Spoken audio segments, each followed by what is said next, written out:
Hi friends, welcome to chikki stories. ఇలాంటి మంచి మంచి కథలన్నీ చూడాలనుకుంటే చిక్కీ ఛానల్ని సబ్స్క్రైబ్ చేసుకోండి. మేము చేసే స్టోరీస్ మీకు నోటిఫికేషన్గా రావడానికి బెల్ ఐకాన్ని క్లిక్ చేయండి. Thanks for your support. ఈరోజు మనం తెలుసుకోబోతున్న స్టోరీ అక్క దిద్దిన చెల్లెలి కాపురం. ఇక్కడ మనం గమనించాల్సిన విషయం ఏంటంటే, ఈ ప్రపంచంలో ప్రతి వ్యక్తి భిన్నంగా ఉంటాడు. ఇదేమో ఎదుటివారికి నచ్చదు. దాంతో తరచూ తగాదాలకి గొడవలకు దారితీస్తూ ఉంటుంది. అయితే మనం ఒకరిని ఒకరు అర్థం చేసుకోవడానికి ప్రయత్నించాలి. అలాగే ఒకరితో ఒకరు మంచి సంబంధాన్ని ఏర్పరచుకోవటానికి కొన్ని తగాదాలొచ్చినా, ఎన్ని గొడవలు జరిగినా సరే ఒకరికొకరు సర్దుబాటు చేసుకోవాలి. ప్రశాంతంగా ఉండి సంబంధాలు దూరం కాకుండా చూసుకోవాలి. ఇలాంటి మోరలున్న కథని ఈరోజు మనం తెలుసుకుందాం. హాసిని. నేటి కాలం అమ్మాయిలు అలాగే వారి ఆలోచనలు ఎలా ఉంటాయో అందుకు కాస్త భిన్నంగా ఉండే అమ్మాయి చాలా అందంగా ఉంటుంది. ఆ అందానికి తగ్గట్టుగానే బాగా ముస్తాబు కూడా అవుతుంది. బీటెక్ పూర్తి చేసుకుని మంచి కంపెనీలో జాబ్ చేస్తూ తనకి అమ్మా నాన్న లోటు లేకుండా, ఆ లోటు తెలియకుండా పెంచిన తన అక్క మాలినికి జీతం డబ్బులు తీసుకొచ్చి ఇచ్చేది. ఇవి నాకెందుకు చెల్లి, బ్యాంక్లోనే ఉండనివ్వు. రేపు నీకు పెళ్లి చేయాలి కదా. పెళ్లి అనగానే హాసిని సిగ్గుపడుతుంది. అది చూసి అక్క మాలిని నవ్వుతుంది. హాసిని వెంటనే సిగ్గుపడ్డం ఆపేస్తుంది. ముందుగా నీ పెళ్లి, ఆ తర్వాతే నా పెళ్లి. అలా కాదంటే ఇద్దరివి ఒకేసారి చేసుకుందాం, ప్రాబ్లం ఉండదు అని అనుకుంటూ ఉండగానే బెంగుళూరు నుంచి మంచి పెళ్లి సంబంధం రావటంతో హాసినిని అక్క మాలిని జాబ్ మాన్పించేసి పెళ్లి చేస్తుంది. ఇక అది అప్పగింతల సమయం. అక్కా చెల్లి ఇద్దరూ కౌగిలించుకుని ఏడుస్తూ ఉంటారు. కాసేపటి తర్వాత అక్క మాలిని తేరుకుంటుంది. చెల్లి ఏడోకో, అక్కడ ఆకాష్ ఎదురు చూస్తున్నాడు, పద. అక్క, నాకు తోడుని చూపించి నువ్వు ఏ తోడు లేకుండా ఉంటావా? దేవుడు నాకు కూడా ఎక్కడో ఒకచోట పుట్టించే ఉంటాడు హాసిని. నువ్విప్పుడు ఆలోచించాల్సింది నా గురించి కాదు, ఆకాష్ గురించి, మీ అత్త మామల గురించి. ఇక వాళ్లే నీ కుటుంబం, వాళ్లే నీకైన వాళ్ళు, ఆప్తులు, చుట్టాలు, బంధువులు అని చెప్తూ బాధగా కన్నీళ్లు కారుస్తూ ఉంటుంది. అది చూసి హాసిని కూడా ఏడుస్తూ ఇలా అంటుంది. అప్పుడే నీకు నేను భారమయ్యానా అక్క? పెళ్లితో నా బరువు దింపేసుకున్నావు. ఇది భారం కాదు హాసిని, అక్కగా నా బాధ్యత. చనిపోయిన అమ్మ నాన్నకి మాటిచ్చాను చెల్లి, నీకు నేను అమ్మగా నాన్నగా ఉంటాను అని. అమ్మగా చూసుకున్నాను, నాన్నగా పెంచుకున్నాను. ఇప్పుడు అమ్మా నాన్నగా కలిసి నిన్ను అత్తగారింటికి పంపిస్తున్నాను. ఇప్పుడు పైనున్న మన అమ్మా నాన్న మనల్ని చూసి చాలా సంతోషపడతారు చెల్లి. ఈ సంతోషం నేను కన్ను మూసే వరకు నా గుండెల్లోనే పదిలంగా ఉంటుంది. ఇంతలో ఆకాష్ తల్లి జయంతి వాళ్ళ దగ్గరికొచ్చి ఇలా అంటుంది. మాలిని, దుర్ముహూర్తం రాకముందే అమ్మాయి అబ్బాయి ఇంట్లో అడుగు పెట్టాలి. ఆలస్యం చేయకుండా హాసినిని పంపించు. అలాగే అత్తయ్య గారు, ఇప్పుడే పంపిస్తాను. ఆ మాట విని అక్కడి నుంచి జయంతి వెళ్ళిపోతుంది. ఒక్కదానివి ఇక్కడెందుకు అక్క ఉండడం? నాతో పాటు నువ్వు కూడా రావచ్చు కదా. ఇక మాలిని ఏమీ మాట్లాడకుండా హాసినిని తీసుకుని కారు దగ్గరికొస్తుంది. ఆకాష్ చేతిలో హాసిని చేతిని పెడుతుంది. ఇద్దరూ కారెక్కుతారు. కారక్కడి నుంచి బయలుదేరుతుంది. హాసిని అత్తగారింట్లో అడుగు పెడుతుంది. తన భర్త అత్తమామలతో కలిసి ఉమ్మడి కుటుంబంలో నివసించటం ప్రారంభిస్తుంది. కొన్ని రోజుల తర్వాత హాసిని తన అత్తగారితో కలిసి ఉండలేను అనుకుంటుంది. ఎందుకంటే ఆ అత్తగారు జయంతి సాంప్రదాయకంగా ఉంటుంది. ఆధునిక జీవనశైలితో అంతగా మింగుడు పడని వ్యక్తి. అత్తాకోడల అభిప్రాయాలు, జీవనశైలిలో తేడాలు ఉన్నందున వారిద్దరూ తరచూ గొడవ పడుతూ ఉండేవాళ్లు. ఇద్దరినీ సముదాయించలేక హాసినిని పెళ్లి చేసుకున్న ఆకాష్ సతమతమవుతూ ఉంటాడు. రోజులు నెలలు గడిచే కొద్దీ అత్తాకోడళ్ళు వారిలో ఎవరూ ఎవరి ప్రవర్తనని మార్చుకోవటం లేదు. కాలక్రమేణా హాసిని చాలా దూకుడుగా మారి తన అత్తగారిని ద్వేషించడం ప్రారంభిస్తుంది. ఆమె తన అత్తగారిని ఎలా వదిలించుకోవాలో ఆలోచించటం ప్రారంభిస్తుంది. ఒకసారి ఎప్పట్లాగానే ఆమె తన అత్తగారితో గొడవ పడుతుంది. ఆ గొడవంతా చూసిన హాసిని భర్త ఆకాష్ తన తల్లిదే తప్పని తెలుసు కూడా హాసినిని నిందించి తల్లివైపుగా మాట్లాడతాడు. హాసిని చాలా కోపగించుకుని తన అక్క మాలిని దగ్గరికి వచ్చేస్తుంది. ఒక్కతే ఒంటరిగా వచ్చినందుకు మాలిని కాస్త కంగారు పడుతుంది. హాసిని తన అత్తవాళ్ళింట్లో జరిగిన ప్రతి విషయం గురించి మాలినికి చెప్తుంది. అప్పుడు ఆమె తన అక్కని ఏదైనా విషయం ఇవ్వమని అడుగుతుంది. ఆ విషయం తీసుకెళ్లి మా అత్తగారు తినే పదార్థంలో కలుపుతాను, మా అత్తగారిని వదిలించేసుకుంటాను. హాసిని ఆ మాట అనగానే అది విన్న మాలిని ఆశ్చర్యపోతుంది. ఆశ్చర్యంగా చెల్లి హాసినిని చూస్తుంది. అక్క, ఇప్పుడు మా అత్తగారిని నేను వదిలించుకోవడానికి నువ్వు గనక ఆ విషయం ఇవ్వకపోతే నేను తిరిగి అత్తగారింటికే వెళ్ళను. ఇక ఆ తర్వాత నీ ఇష్టం. నువ్వు మీ అత్తగారికి విషయం ఇస్తే నువ్వు నేను ఇద్దరం జైలుకి వెళ్లాల్సి వస్తుంది. ఇది సరైన పనేనా? నేను అందుకు ఒప్పుకోను. అయితే పెళ్లి చేసుకునే చెల్లి పుట్టింటి దగ్గర ఉండడానికి ఒప్పుకుంటావా అక్క? నేను అలా కూడా ఒప్పుకోను. తన చెల్లి ఏం చెప్పినా ఇప్పుడు వినిపించుకునే పరిస్థితిలో లేదని మాలిని అర్థం చేసుకుంటుంది. బాగా ఆలోచన చేస్తుంది. ఒక ఐడియా వచ్చిన దానిలా తన చెల్లి హాసినితో ఇలా అంటుంది. హాసిని, నీకు నేను ఏం చేయాలో చెప్తాను, అలాగే నువ్వు చెయ్యాలి. తప్పకుండా చేస్తావు కదూ? తప్పకుండా చేస్తానక్కా. ఇక ఆ మాట విని మాలిని అక్కడి నుంచి వంటగదిలోకి వస్తుంది. ఒక సీసాలో తెల్లగా ఉన్న పౌడర్ తెస్తుంది. హాసిని, ప్రతిరోజు దీన్ని భోజనం చేసేటప్పుడు ఈ పొడిని కొద్దిగా చిటికెడు మీ అత్తగారి భోజనంలో కలుపు. దీని కారణంగా ఆమె త్వరగా చనిపోదు, కానీ నెమ్మదిగా విషప్రభావం పెరుగుతూ కొన్ని నెలల్లోనే ఆమె మరణిస్తుంది. ఆమె సహజంగానే చనిపోయిందని ప్రజలు కూడా అనుకుంటారు. ఆ పౌడర్ సీసాని సంతోషంగా చూస్తుంది చెల్లెలు హాసిని. అలా అయితే నీపై ఎవ్వరికీ సందేహం రాదు. ఇక నుండి నువ్వు నేను చెప్పినట్టుగా మీ అత్తగారితో ఉండు. నువ్వు తనతో అస్సలు అరవకో. బదులుగా నువ్వామె పట్ల చాలా శ్రద్ధ వహించు. ఆమె నీకు ఏమి చేయమని చెప్పినా కూడా అది కాదు ఇది చెయ్యను అనకుండా వెంటనే చేసేయ్. నువ్వు మొరటగా ఉండమాకమ్మా. అత్తగారి పట్ల మర్యాదగా మాత్రమే ఉండు అని అన్నీ చెప్పి పంపిస్తుంది మాలిని. ఇక హాసిని ఆలోచిస్తూ అలాగే అని అంగీకరిస్తుంది. అక్క మాలిని ఇచ్చిన పౌడర్ సీసాను తీసుకుని తిరిగి తన అత్తగారి దగ్గరికి వెళ్తుంది. అక్క మాలిని ఇచ్చిన సలహా ప్రకారం హాసిని తన అత్తగారి భోజనంలో ఆ పౌడర్ని కలపటం ప్రారంభిస్తుంది. అలాగే హాసిని అప్పట్నుంచి తన అత్తగారి పట్ల చాలా శ్రద్ధగా మర్యాదగా ప్రవర్తించటం, అత్తగారు ఏం చెప్పినా కాదనకుండా చేయటం చేస్తుంది. అలా సమయం గడిచే కొద్దీ హాసిని అత్తగారు కూడా మారటం ప్రారంభిస్తారు. హాసిని అత్తగారి పట్ల చాలా శ్రద్ధ వహిస్తున్నందున ఆమె కూడా హాసిని పట్ల ఆప్యాయత చూపించటం ప్రారంభిస్తుంది. ఒక 5 నెలలు గడుస్తాయి. హాసిని పొడి కలపటం జరుగుతూనే ఉంటుంది. కానీ ఆ ఇంట్లో వాతావరణం పూర్తిగా మారిపోతుంది. గొడవల్లేవు. పొరుగువారితో మాట్లాడుతున్నప్పుడు ఇద్దరూ ఒక్కొక్కరిని ప్రశంసించుకుంటూ ఉంటారు. వారు ఒకరికొకరు తల్లి కూతురులా బంధాన్ని ఏర్పరచుకుంటారు. ఇప్పుడు హాసిని పొడి కలిపిన కారణంగా ఆందోళన చెందుతూ ఉంటుంది. ఆమె అత్తగారు త్వరలోనే చనిపోవచ్చు. కాని ఆమెకి ఇప్పుడు తన అత్తని వదిలించుకోవటం ఇష్టం లేదు. తిరిగి చెప్పలేనంత ఆప్యాయత ఏర్పడింది. వెంటనే హాసిని అక్క మాలిని దగ్గరికొస్తుంది. అక్క, నువ్విచ్చిన ఆ విష పౌడర్ ప్రభావాన్ని నయం చేయడానికి దయచేసి నాకు వీరుకుడు ఇవ్వక్క. నేను మా అత్తగారిని కోల్పోవాలని అనుకోవడం లేదు. ఆమె నాకు తల్లిలాగే ఉందక్క. అలాగే నేను ఆమెను చాలా ప్రేమిస్తున్నాను. హాసిని అన్న మాట విని మాలిని నవ్వుకుంటుంది. ఏ విషయం? నేను నీకు షుగర్ పౌడర్ ఇచ్చానే చెల్లి అని అక్క చెప్తుంది. ఇక ఆ మాటతో హాసిని ఊపిరి పీల్చుకుంటుంది. తన అత్తగారి పట్ల తన ప్రవర్తనను మార్చటానికి అక్క మాలిని చేసిన పనికి హాసిని చాలా సంతోషిస్తుంది. తిరిగి అత్తారింటికి వెళ్ళిపోతుంది. సంతోషంగా జీవిస్తూ ఉంటుంది.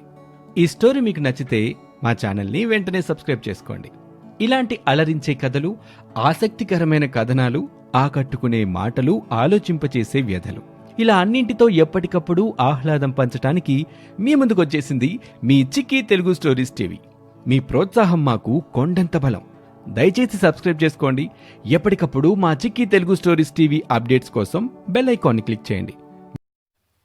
Hi friends, welcome to chikki stories. ఇలాంటి మంచి మంచి కథలన్నీ చూడాలనుకుంటే చిక్కీ ఛానల్ని సబ్స్క్రైబ్ చేసుకోండి. మేం చేసే స్టోరీస్ మీకు నోటిఫికేషన్గా రావటానికి బెల్ ఐకాన్ని క్లిక్ చేయండి. Thanks for your support. అక్క వర్సెస్ చెల్లి. నిర్మలని వాళ్ళ నాన్న కొడుతూ ఉంటాడు. నాన్న, నన్ను కొట్టకండి నాన్న. సోని అబద్ధం చెప్తుంది నాన్న. నేను నిజంగా దాన్ని పగలగొట్టలేదు నాన్న అంటూ నిర్మల పెద్దగా కేకలు వేస్తూ ఉంటుంది. దాన్ని చూసి తన చెల్లి సోని పెద్దగా నవ్వుతూ ఇలా అంటుంది. అది ఇలాగే ఉండాలి, లేకపోతే నాకు నీతులు చెప్తావా? నిన్ను చూస్తే నాకు సంతోషంగా ఉంది అని సోని అంటూ ఉండగానే ఇంతలోనే తల్లి భాగ్యలక్ష్మి అక్కడికొస్తుంది. ఏవండి, ఎందుకు కొడుతున్నారు? నిర్మల ఏం తప్పు చేసిందని? ఏం తప్పు చేసిందా? కాస్ట్లీ మందు సీసాల్ని పగలగొట్టింది. లేదమ్మా, నేను పగలగొట్టలేదు. ఇల్లు శుభ్రం చేయడానికని వెళ్ళానమ్మా, అంతే. అక్కడ సీసా పగిలే ఉంది. నాన్న అది చూసి నన్ను కొట్టడం మొదలు పెట్టాడమ్మా. నిజంగా నేనైతే ఆ సీసా పగలగొట్టలేదమ్మా అంటూ నిర్మల ఏడుస్తూ చెప్తుంది. అన్ని అబద్ధాలు చెప్తుంది. దీన్ని కొట్టండి బాగా. అని భాగ్యలక్ష్మి కూడా అనటం మొదలు పెడుతుంది. దాన్ని చూసి సోనీ మరింత సంతోషపడుతుంది. ఇక వాళ్ళిద్దరూ తనని తిట్టి కొట్టి అక్కడి వెళ్ళిపోతారు. అప్పుడు సోనీ నిర్మల దగ్గరికొచ్చి ఇలా అంటుంది. ఎలా ఉంది ఇప్పుడు నీకు? చాలా సంతోషంగా ఉంది కదూ? నీకేమో కాని నాకు మాత్రం చాలా హ్యాపీగా ఉంది. లేకపోతే నాకే నువ్వు సజెషన్ చేయడానికి వచ్చావా? ఒక్కసారి చెప్తే వినాలి. నా జోలికి వచ్చావంటే మంచిగా ఉండదు చెప్తున్నా. నాతో పెట్టుకుంటే ఏం జరుగుతుంది ఇది శాంపిల్ మాత్రమే. జాగ్రత్త, మైండ్ ఇట్ అని చెప్పి అక్కడి సోనీ వెళ్ళిపోతుంది. ఇక నిర్మల ఏడుస్తూ చనిపోయిన తన తల్లి ఫోటో దగ్గరికి వెళ్తుంది. అమ్మా, ఎప్పుడు నేను ఏం చేసినా అంతే అమ్మా. నన్ను ఇలా హింస పెడుతున్నారమ్మా. అసలు నిజానికి నేను ఏ తప్పు చేయలేదమ్మా. నువ్వు లేని ఇల్లు నరకంగా ఉందమ్మా అంటూ నిర్మల బాధపడుతూ ఏడుస్తూ ఉంటుంది. అసలు నిర్మలకొచ్చిన కష్టమేంటి అనేది మనం పూర్తిగా ఈ కథలో తెలుసుకుందాం. అది హైదరాబాద్ అనే నగరం. అక్కడ నిర్మల తన సవతి చెల్లి భాగ్యలక్ష్మి, తండ్రి శంకర్, సవతి చెల్లి సోనుతో కలిసి నివసిస్తూ ఉంటుంది. తను ఆ ఇంట్లో ఉంటుందనే కాని ఎవ్వరూ ఆమెని సరిగా చూసుకునేవాళ్లే కాదు. తండ్రి కూడా పట్టించుకునేవాడు కాదు. తను ఎంతో కష్టపడుతూ అన్ని పనులు తానే స్వయంగా చేసుకుంటూ ఉండేది. ఒక్కరోజు కూడా తనకి విశ్రాంతి ఉండేది కాదు. విశ్రాంతి లేకుండా ఎంతో శ్రమించేది నిర్మల. నిర్మలకి ఆరోగ్యం బాగోకపోయినా కూడా సవతి తల్లి అసలు ఊరుకునేది కాదు. బోసై, ఎన్నిసార్లు చెప్పినా నువ్వు మారవా? నాకిష్టం లేని వంటలన్నీ చేయొద్దని ఎప్పుడో చెప్పాను కదా. అయినా ఎందుకు చేస్తావు చెప్పు. అమ్మా, ఈరోజు నాకు ఒంట్లో అస్సలు బాగోలేదమ్మా. అందుకే తొందరగా అయిపోతుందని పప్పు చేశానమ్మా. ఈ ఒక్కరోజుకి ఎలాగోలా తినమ్మా. ఆ మాటకి సవతి తల్లి కోపంగా ఇలా అంటుంది. ఖచ్చితంగా తింటానమ్మా, ఎందుకు తినను? అని వంటగదిలోకి వెళ్లి పప్పు నిండా పచ్చడి మొత్తం వేసి రెండింటినీ కలిపి నిర్మల దగ్గరికి తీసుకొస్తుంది. రావే, తిందుగాని రా అంటూ బలవంతంగా నిర్మలకి తినిపిస్తుంది. అమ్మా, మంటమ్మా, మంటమ్మా, వద్దమ్మా, చాలా మంట పుడుతుందమ్మా, వద్దమ్మా అంటూ నిర్మల ఏడుస్తూ వద్దు అంటున్నా సరే బలవంతంగా తినిపిస్తుంది సవతి తల్లి. చెల్లెలు సోనీ ఇదంతా చూస్తుంది. కాని ఏమీ చూడనట్టుగా ఇలా అంటుంది. అమ్మా, నిన్ను కాలేజ్కి వెళ్ళొస్తాను అంటూ అక్కడి వెళ్ళిపోతుంది. అలా తల్లి పెట్టే కష్టాలు సహిస్తూనే ఆ ఇంట్లో గొడ్డు చాకిరీ చేస్తూ తన జీవితాన్ని ముందుకు సాగిస్తూ ఉంటుంది. ఇలా ఉండగా ఒకరోజు శంకర్, నిర్మల సవతి తల్లి ఇద్దరూ ఇలా అంటారు. అమ్మాయి నిర్మల, మేము వారం రోజుల పాటు అట్టా బయటికెళ్తున్నాం. చెల్లెలికి పరీక్షలున్నాయి, తనిక్కడే ఉంటుంది. నువ్వు జాగ్రత్తగా చూసుకో, ఇల్లు జాగ్రత్త, సరేనా? సరే నాన్న, మీరు జాగ్రత్తగా వెళ్ళిరండి అని నిర్మల అంటుంది. ఇక వాళ్ళక్కడి వెళ్ళిపోతారు. ప్రతిరోజు కూడా తన ఇంట్లో అన్ని పనులు చేసుకుంటూ ఉంటుంది నిర్మల. తెల్లి సోనీ కాలేజ్కి వెళ్తూ ఉంటుంది. అక్కతో అసలు మాట్లాడేది కాదు. ఇలా ఉండగా ఒకరోజు ఇంట్లో ఉన్న ల్యాండ్ ఫోన్కి కాల్ వస్తుంది. నిర్మల ఫోన్ లిఫ్ట్ చేస్తుంది. హలో, ఎవరండి మాట్లాడేది? అని నిర్మల అడుగుతుంది. ఏవండి, ఇది సోనీ వాళ్ళ ఇల్లే కదా? అవునండి, చెప్పండి. నేను సోనీ వాళ్ళ అక్కని మాట్లాడుతున్నానండి. ఏంటండి, గత 4 రోజుల నుంచి మీ అమ్మాయి కాలేజ్కి రావటం లేదు? కాలేజ్కి రాకుండా తను పబ్లిక్ పార్క్లో తిరుగుతుందని చాలామంది చెప్పారు. అలాగే నైట్ వీకెండ్ పార్టీల్లో అబ్బాయిలతో తిరుగుతుందని చాలామంది కంప్లైంట్ ఇచ్చారు. ఇలా అయితే మీ అమ్మాయి భవిష్యత్తు ఏమవుతుందో మీరే ఆలోచించుకోండి. లక్షలు ఫీజు కడుతున్నారు. తన జీవితం ఎటు వెళ్ళిపోతుందో మీరు గమనించాలి. ఆ మాటలు వినగానే నిర్మల చాలా బాధపడుతూ ఫోన్ పెట్టేస్తుంది. ఆ రోజు రాత్రి 12 గంటల సమయమవుతుంది. కానీ సోనీ ఇంటికి రాదు. చాలా కంగారు పడుతూ నిర్మల అటూ ఇటూ తిరుగుతూ ఉంటుంది. ఫోన్ చేస్తున్నా ఫోన్ స్విచ్ ఆఫే వస్తుంది. ఇంతలో 12:10 కాలింగ్ బెల్ మోగుతుంది. తను హడావిడిగా వెళ్లి తలుపు తీస్తుంది. ఒక వ్యక్తి బాగా తాగిన సోనీని తీసుకొని ఇంటికొస్తాడు. మీ చెల్లెలు బాగా తాగి పడిపోయింది అని చెప్పి లోపలికి తీసుకెళ్లి పడుకోబెడతాడు. నిర్మల చాలా బాధగా అలా చూస్తూ ఉంటుంది. ఇక అతనక్కడి వెళ్ళిపోతాడు. అప్పుడు సోనీ కడుపులో ఏదో తిప్పుతూ ఉందని వాంతులు చేసుకోవటం మొదలు పెడుతుంది. వాళ్ళ అక్క నిర్మల తల్లిలాగా ఆ వాంతిని శుభ్రం చేస్తుంది. తానే స్వయంగా సోనీకి స్నానం చేయించి పడుకోబెడుతుంది. ఇక ఆ మరుసటి రోజు ఉదయం సోనీ నిద్రలేస్తూనే బెడ్ కాఫీ కావాలని పెద్దగా పిలుస్తుంది. నిర్మల కాఫీ తీసుకుని అక్కడికొస్తుంది. ఏమైంది నీకు? కాలేజ్ నుంచి ఫోన్ వచ్చింది. నువ్వు అసలు సరిగ్గా కాలేజ్కి వెళ్ళడం లేదంట. ఇలా రాత్రి అబ్బాయిలతో ఎలా పడితే అలా ఇంటికొస్తే చూసేవాళ్ళు ఏమనుకుంటారు సోనీ? మనం తప్పు చేయకపోయినా సరే మనకి నిందలు అంటగడతారు. జాగ్రత్తగా ఉండాలని నీకు తెలీదా? ఈ విషయం గనక అమ్మా నాన్నకి తెలిస్తే ఎంత బాధపడతారో తెలుసా? నీకు అన్ని లక్షల డబ్బులు పోసి కాలేజీలో చదివిస్తుంటే నువ్వు చదువుకోవడానికి ఎందుకు అంత బాధపడుతున్నావు? దయచేసి ఇంకెప్పుడు అలా చేయమాక. అమ్మా నాన్నకి చెడ్డ పేరు తీసుకురాకు. ఆ మాటలకి సోనీ చాలా కోపంగా తన చేతిలో ఉన్న కాఫీని నిర్మల ముఖం మీద పోస్తుంది. నిర్మల పెద్దగా అరుస్తుంది. అమ్మా సోనీ, ఏంటమ్మా ఇలా చేసావు? అంటూ నిర్మల ఏడుస్తూ ఉంటుంది. చూడు, మర్యాదగా నీ పని నువ్వు చూసుకుంటే చాలా బాగుంటుంది. నా గురించి పట్టించుకోవాల్సిన అవసరం నీకు లేదు. నువ్వు నాకు చెప్పడానికి నా తల్లికి పుట్టలేదు. నిన్ను ఎప్పుడు నేను అక్కగానే భావించలేదు. ఒక పని మనిషిలాగా చూశాను. పని మనిషివి పని మనిషిలాగే ఉండు. హద్దులు దాడితే నీ తోక కత్తిరిస్తాను, జాగ్రత్త అని అక్కడి నుంచి వెళ్ళిపోతుంది. వారం రోజులు గడిచిపోతాయి. ప్రతిరోజు చెల్లెలు సోనీ తాగి రావటం, ఎలా పడితే అలా మాట్లాడటం ఆ ఇంట్లో జరుగుతూ ఉంటుంది. ఎంత చెప్పినా కూడా అసలు మారదు. ఆ విషయమై వాళ్ళిద్దరికీ రోజూ పెద్ద పెద్ద గొడవలు జరుగుతూ ఉంటాయి ఇది నాకు నీతులు చెప్తుంది కదా, ఇక దీని పని చెప్తాను అని సోనీ ఒకరోజు అనుకుంటుంది. 1-2 రోజులు గడుస్తాయి. అప్పుడే తల్లి తండ్రి ఇద్దరూ ఇంటికి తిరిగొస్తారు. అప్పుడు తన తండ్రి నిర్మలతో ఇలా అంటాడు. అమ్మాయి నిర్మల, ఇదిగో ఈ పెట్టి తీసుకొనిల్లు. ఇందులో కాస్ట్లీ మందుంది. నా స్నేహితుడు బహుమతిగా ఇచ్చాడు. జాగ్రత్తగా ఉంచు, సరేనా అని తండ్రి చెప్పగానే జాగ్రత్తగా లోపలికి తీసుకుని వెళ్తుంది నిర్మల. ఇదే మంచి అవకాశం, దీని పని చెప్పాలి అని సోనీ అనుకుంటుంది. నిర్మల వెళ్లి ఆ కాస్ట్లీ మందు బాటిల్ అలా పెట్టిందో లేదో వెంటనే దాన్ని కింద పడేసి పగలగొడుతుంది. ఏమీ తెలియనట్టుగా అక్కడి నుంచి వెళ్ళిపోతుంది. ఇక ఇల్లు శుభ్రం చేయడానికి వచ్చిన అక్క అదంతా చూసి ఆశ్చర్యపోతుంది. అందుకే తండ్రి అదంతా చూసి నిర్మలని కొట్టడం మొదలు పెడతాడు. వసేయ్, అది చాలా కాస్ట్లీ అని చెప్పాను కదా, అంతా నాశనం చేశావు అంటూ నిర్మలని కొట్టడం మొదలు పెడతాడు. తల్లి కూడా చేయి చేసుకుంటుంది. సోనీ ఇదంతా చూసి నవ్వుకుంటుంది. తనకు తిరిగి వార్నింగ్ ఇవ్వటమూ జరుగుతుంది.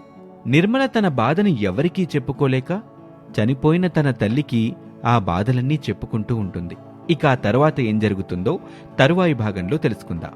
ఇలాంటి మంచి మంచి కథల్ని చూడాలనుకుంటే చిక్కీ స్టోరీస్ని సబ్స్క్రైబ్ చేసుకోండి. మేం చేసే స్టోరీస్ మీకు నోటిఫికేషన్గా రావడానికి బెల్ ఐకాన్ని క్లిక్ చేయండి. Thank you for your support. Thank you.